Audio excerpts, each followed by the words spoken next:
Hey everybody, what is going on? I hope you guys are all doing well, and welcome to another tutorial video. In this video, I'll be explaining to you guys how you can turn off your timeline on Google Maps. So let's get right into it. I'll be explaining through the PC or web application. However, this goes for the phone application as well.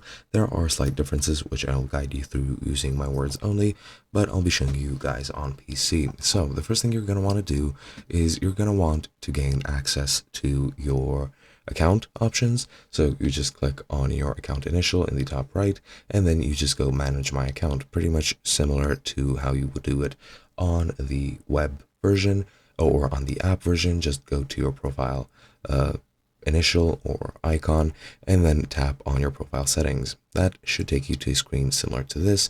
This is your account management, and then once you're here, you want to go into data and privacy. Once you're here, you're going to have to scroll down until you get to history settings. And as you can see, you have a timeline over here. You also have YouTube history, web and app activity, my activity, maps, timeline, etc.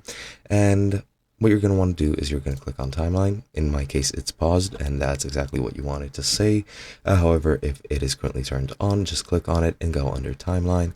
And as you can see here, instead of turn on, you should see a button that says turn off.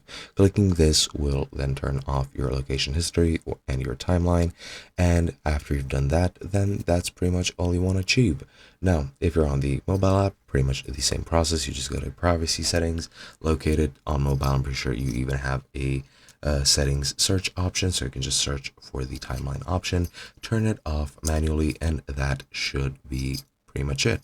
Hope you guys enjoyed, and I'll be seeing you guys in another video.